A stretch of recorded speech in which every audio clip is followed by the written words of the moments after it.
Marian and Marius had trained since they were young to be proficient in all the basic elemental skills. They were able to gain this knowledge from books in their library. Family connections provided training as well. The boys came to learn many of the spells, incantations, and gestures that they used in their acts to misdirect and distract their audience as well as hit all their marks. Obviously, Marius excelled in the elemental power of fire and Marian showed promise with water and lightning. They were both encouraged to progress as far as the library and family knowledge could take them. Their father, Tiberius, tutored them just as his brother Ivan tutored his children. Magic was important for both women and men in the Cell-Traded family who used it in so many activities on a daily basis. Some of the books had a more mystical aura to them and were usually advanced in skills for their day. These types of books could be traced back to people we know from history such as the alchemist Edward Kelly, John Dee, or Roger Bacon among others. Emperor Rudolph II purchased books from the very same vendors for his collection which was known throughout the world. People believed in alchemy then just as they believe in chemistry today. You could find a physician, surgeon, midwife, monk, or priest who could supply you with herbs, potions, or charms to drive out sickness or demons. Uncle Sandu told us, the Aberdeen Bestiary from around 1200 AD contains creatures that very few people in Europe had ever seen, and the Malleus Maleficarum published in 1487 was the handbook for witches known as the Hammer of the Witches. Emperors and kings believed the power to change the world could be contained within grimoires, books, manuscripts, diaries, or in fact any documents. Did one of these documents contain the plans for Archimedes' laser beam, Krishna's flying machine from the Mahabharata, or even the anti-gravity device used to build the pyramids? Many of the books from this era were written in code and required the proper cipher pages to accompany the book or it was useless. In fact, some of the books Emperor Rudolph II purchased were reputed to be forgeries or fakes. In truth, it was probably not that difficult to pass a forgery off on Rudy Jr., who simply collected books to build the biggest library in the world and not to collect the knowledge contained within them. The Cell-Tradeds collected knowledge and that made all the difference in the world. All of the documents in their library were authentic and their vendors remained healthy. Marius told us each book had spells that could be recited and spoken, but a spell would not work unless the caster had the appropriate level of skill within them. In most cases these skills had to be learned through the knowledge contained in basic tomes as well as the secrets their family disclosed to them. When they were children, Marius and Marian were required to do exercises to expand their minds, exercise their vocal transmissions and reach physical awareness before being able to effectively use even basic skills and spells. Before the Jacks were called away to say their goodbyes, Cheesy recalled a story from his trip to Moldavia. He was sitting in the library one night reading a book and Maria's sister Darla and her cat were just leaving. Cheesy said, "She winked at me." Marius asked, "Darla or the cat?" Cheesy went on to say he didn't think much of it because he knew Darla liked him, so he just kept on reading his book. A couple of minutes later, the cat came back into the library and jumped up on the table in front of him. He said, "I looked the cat in the eye, it winked at me and then its eye popped out." Marius said, "He jumped up and screamed." Cheesy added that when he turned to look at the cat as he was walking away, the cat had just left a poop on the desk. Marius and Marian were doubled over with laughter and said Cheesy screamed like a little girl. Darla was just as mischievous as Cheesy and was developing enchanting powers as well as looks. That night left me intrigued with the idea of a world still hidden to most. It had a spiritual feel with a connection to the body and mind. We finished off the trip uneventfully by spending lots of time on the beach before returning to school for the final year that we would all spend together. I had hoped to meet Cheesy's family, but for some reason we didn't get around to that. It was imperative that we had enough memorable events in our last year to hold us through our transitions to new alien environments. Ian, Cheesy, Dick and I had to plan an event each that would leave our mark on the school. It had to occur in the final week and everyone in the school had to be aware of it as it was happening. A global event, as Cheesy defined it. Ian had the advantage of soliciting his brother Richard, who brought with him his minions of righteousness, a group of unsavory individuals that were loyal to Richard only because he had something on each one of them. The school honored their students and their heritage by displaying the country flag of every student currently in attendance as well as many other important flags to honor alumni. The idea involved replacing all the flags in the school with another flag. No matter how hard he tried, Ian could not do something mean or cruel. His idea was a flag that would make people laugh and he had to fend off all of Lord Rat Bastard's ideas and make him promise to stick to the plan. After months of consideration, he finally made his decision and placed his order online. Each day or two a package would arrive for him, or Richard, and they had to hide their growing inventory. This was a big order with more than 30 very large flags to replace. Ian didn't care about the cost but wanted to make sure none of the original flags were damaged and could be fully restored. I remember waking that morning and hearing a huge commotion going on in the hall.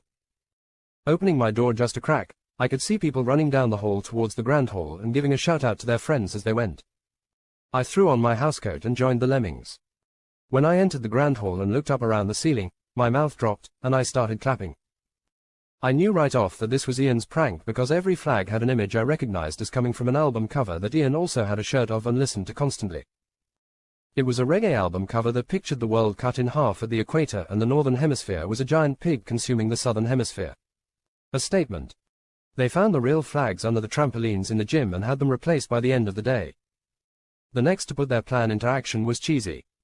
To execute his plan, he was able to recruit from the rich privileged kids he had included on all those excursions we had taken over the last 4 years. They themselves were not a lot of help, but their security staff proved invaluable. Of particular interest was little Prince Albert, who had accumulated a rather sizable debt with Cheesy. Prince Albert was a little roly-poly chap about 4 feet tall and had 4 full-time security people assigned to him now. They proved invaluable redirecting people around corridors and herding them through to the reception going on in the main auditorium. The school had a great deal of artwork distributed throughout the common area. Many of the paintings were of alumni, while others were images of benefactors and prior headmasters and headmistresses. Cheesy's plan was to replace all the pictures with his own pictures.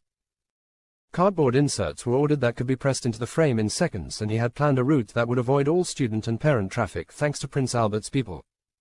I myself was having a chat with other students at the reception when I began to hear a rumble in the hall. Some of the students began running back into the reception and pulling their friends out. The noise got louder, and I realized it was hysterical laughing. The first thing I saw when I left the reception area was the large picture in the reception hallway. Normally it was a painting of our current headmistress Miss Davis Smythe, but instead it was a very busty image of Wonder Woman in an action pose.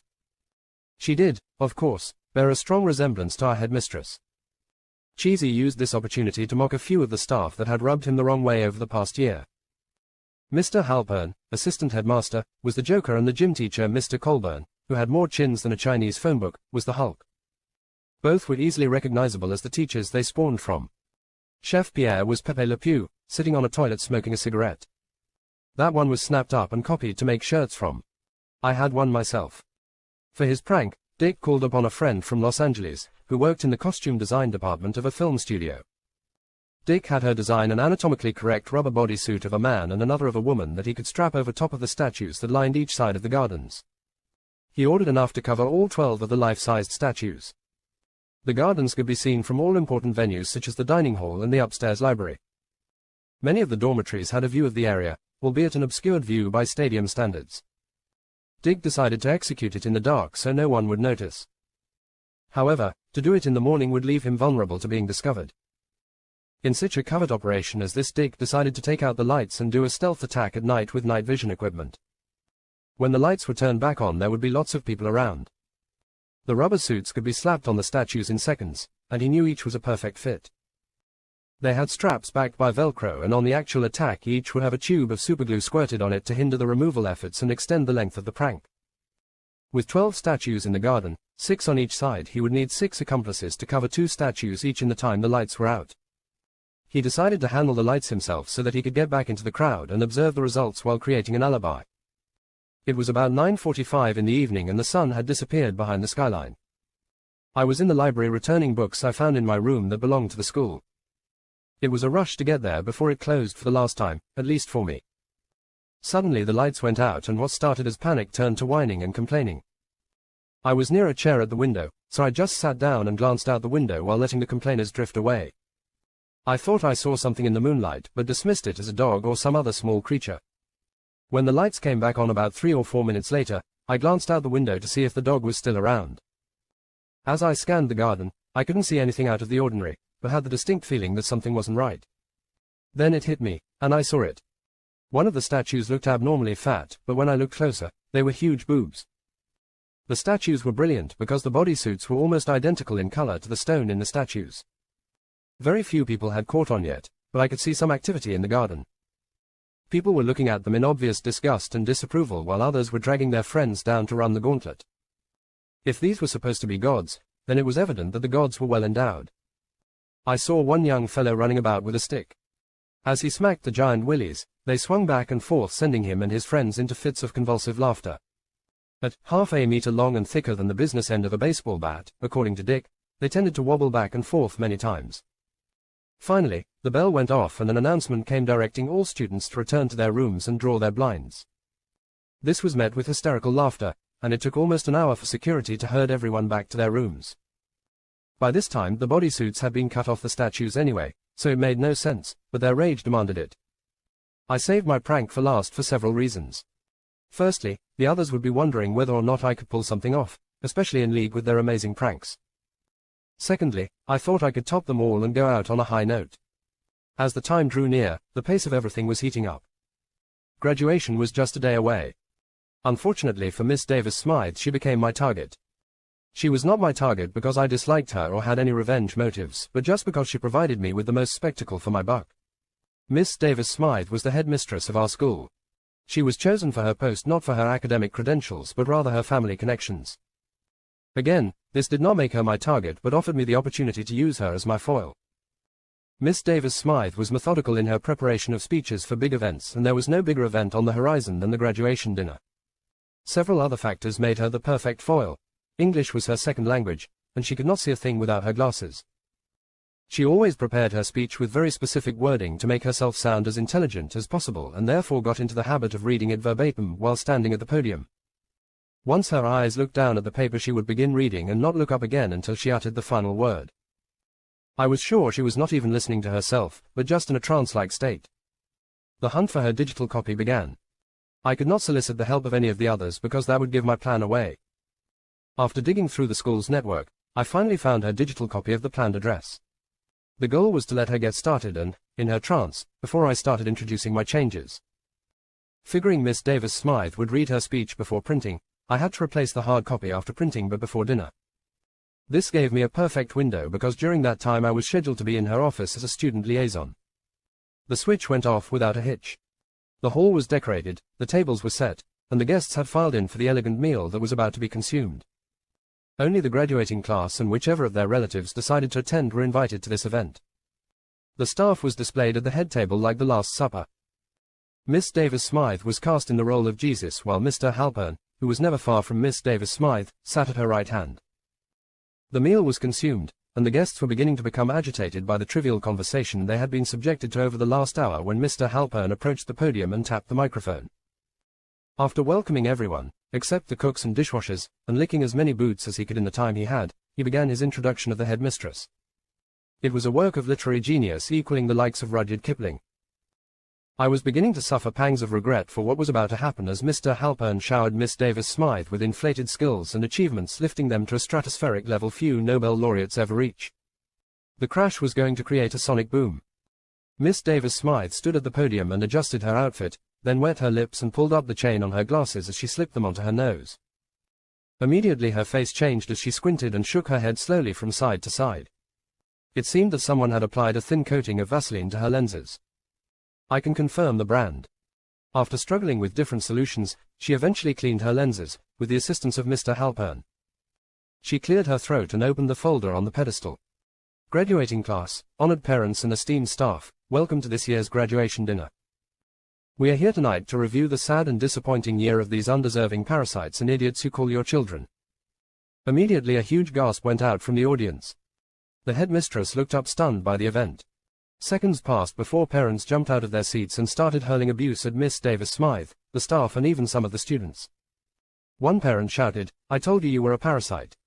Quote, "It took Miss Davis-Smythe a few seconds to grasp what had just happened and it made her weak in the knees. I thought she was going down, but Mr. Halpern was up and out of his chair in a flash to run to her aid. Unable to continue, Mr. Halpern passed her off to an assistant that led her back to her chair. He then returned to the podium to take charge and looked over the speech. Scanning the document, he felt that it was just a clerical error, and he could continue on. He successfully navigated through several pages of the script and was feeling confident as he approached the end. You could hear the confidence in his voice increasing as he spoke and gaining force with every achievement made this year. Then the second to last line came out of his mouth, "Let's stand to salute this year's crop of losers and failures." People looked at each other in disbelief before the second wave of hostility took hold. It was turned into a tsunami as it slammed against the stage and both Mr. Halpern and Miss Davis-Smythe had to vacate the area as quickly as possible.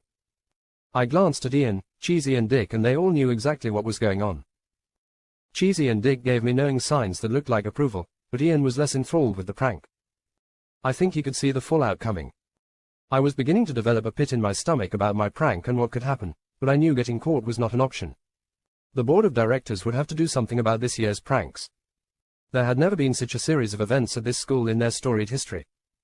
They were sure to get pressure from their clientele, who would be upset with the exposure to life their protégés experienced this year. It didn't do the alumni any favors either. A friend, still at school, wrote me later that Miss Davis-Smythe and Mr. Halpern were given retirement packages by the board of directors of the school. They were married in Zurich and now run a small hotel resort on Lake Geneva. I'm sure they had many important guests in the years that followed. Would they have ended up retired separately if not for these events? Was this a good thing that resulted from a bad beginning? Who knows? I do know it made me feel horrible about myself regardless of the results, and I think at that point I decided to include something from that experience in my epiphany, whatever that would be. Do no harm to others. Not like a doctor does no harm, but something different, like a helpful do no harm while doing some good. Well, it still needed work, but I had the start of an idea. My graduation present to myself was that I managed to get an invite to Ian's estate in Kenya this summer, and the even better news was that Lord Rat Bastard wouldn't be there. Apparently, he was the victim of a practical joke executed by a couple of devious twins from our sister academy near our alma mater. Richard was observed stark naked on the school roof in full view of all in the dining hall as he tried to sneak past the skylight. The chant of "Little Dick" could be felt rocking the hall and reverberating throughout the school. Richard claimed it was a religious ceremony he was researching for a paper that was totally misunderstood. 2 nuns were required to assist him, and he was simply changing into the appropriate robe.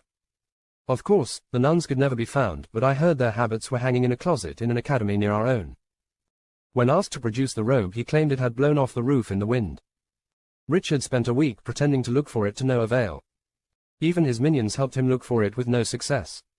Pulling pranks on the boys in our school was a sporting event with an annual championship at our sister academy. I had heard of the twins who played the part of the nuns before, but they were just in 3rd year. They were known as the Toxic Twins because of their names, something we could identify with. Let me introduce Heidi and Holly Toxic, aka the Toxic Twins. Their parents were in show business in the United States, so who knows what their real names would have been. Their father, a comedian known as the Poison Mouth with the Vile Tongue, highly toxic. He was on all the late-night shows. Their mother was a solo artist of some minor distinction who was always pictured with her nose in the air and a poodle under her arm. The real connection to the money was through the father, who had several other offspring from an assortment of liaisons of various lengths. Heidi and Holly, however, were known to be his special girls, his toxic twins. Lord Rat Bastard claimed they were usually called Heidi and the Hoe. Richard had a personal dislike for Holly due to the role she played in his entrapment, but claimed it was due to her known promiscuity. At that point he usually thumped on the table with his fist and screwed up his face in that unclergy way of his. Perhaps he will be working on that face at the monastery where he's spending his summer. It was time for us all to say farewell to each other and embark on our separate journeys. Ian was off to McMaster University in Hamilton, Canada to study medicine. His plan was to accelerate his learning so that he could advance as quickly and as far as possible in the next few years. This was a great location for him because it was a Commonwealth country with a great education system, healthcare, and was relatively safe. The school also had a hospital so he could shave time off his experience commitments. Not far away was Upper Canada College, a prep school frequented by royals and deemed a safe haven. Many of his cousins had attended that school and several currently did. Cheesy had decided to go to MIT at Cambridge in the United States to study computer science. He figured with his logical brain he could develop AI that could counteract any offense and then break down any defense. I thought at the time it was funny that this would be his position, defense before offense. Cheesy seemed more the type that figured his offense was unbeatable, so why bother with a defense? The wild call of Cambridge, USA reached out to him, and he was looking forward to bunking in the dormitory and roughing it a bit. A little American-style culture was called for since he had spent all his life in Europe. Adventure was on the horizon for Cheesy. Dick had just turned 17, so as soon as graduation was over, he was off to enter West Point. He met all the requirements, some of which I thought were slightly archaic for the age. The cadet must be unmarried, not pregnant, and not under obligation to support any children. If avoiding the draft were only that easy. He had above average marks and scored 1200 plus on the SAT, so the academic requirements were not much of a concern.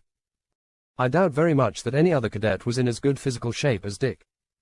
I myself wanted to explore genomes and the genetics of microorganisms, plants, and animals. It was the structure and function of all cells that not only determined life in the past, but also the present and will again in the future. Discovering how advances in molecular and cellular biology could be applied to things like gene therapy and genetic testing could open up so many possibilities. I thought perhaps I could develop crops to feed the hungry or rid the world of pests to make it safer for all. I heard about CRISPR, which allowed DNA manipulation, but to reach that level was going to be a journey. Although Harvard and MIT were the best schools in the world for molecular biology, I didn't want to live in the United States, so I chose the University of Oxford in the United Kingdom, north of London, and had no problems being accepted. This did, however, require a call to Carl, a fellow who worked for my uncle David and managed my trust money for me. Carl was an honest fellow that I trusted, and he financed whatever it was that I needed financed over the years. In this case, I gave him the details of the university and he agreed to take care of it. He also suggested that I stay in residence for the first year before finding other accommodations. That seemed like an acceptable idea to me since I knew nothing about the day-to-day running of a household, and I wanted to focus on school anyway. It was not the adventure I was looking for, so I left that task to Cheesy. When I look at the pendulums of the world, for the Soviet Union had swung so far in one direction it could never reach equilibrium again. There were not enough people who cared to push back to provide resistance to the crumbling political structure. While some of the citizens managed to get off the pendulum when it was flying high, many were left to finally release their hold as they were flung off the other side where governments failed, became corrupted, or let their country's infrastructure decay. History has shown that communism requires a revolution to gain its initial control and to establish its parameters. The freedom fighters of any glorious revolution are generally just victorious terrorists. Although there were many fathers of the Soviet Revolution like Lenin and Marx, it was unfortunately Stalin who picked up the ball and ran with implementing it. Until all the terrorists' freedom fighters are culled from the system and true believers of socialism are put in charge, there will never be an equilibrium with that version of communism. Those who could influence the pendulum of the Soviet Union didn't see any equilibrium in its future and abandoned it. It's far easier to create a new society where the pendulum can be reset with a strong equilibrium, albeit a subset of the larger. Perhaps it will take the conversion of a highly socialistic society believing they are taking a step toward enlightenment to create the perfect society for all. They may willingly change the democratic socialist structure to become the enlightened society. How long would a society like that have to last for us to call it successful? 1,000 years. Perhaps the new China can undo the atrocities of Mao Zedong, or the new Cuba post-embargo will vindicate their political structures. Those are not pendulums I can impact. Cheesy, Ian, Dick and I agreed to meet every summer for our vacations, then we left Ridgeway for the last time and went to follow our own paths to different destinations around the world.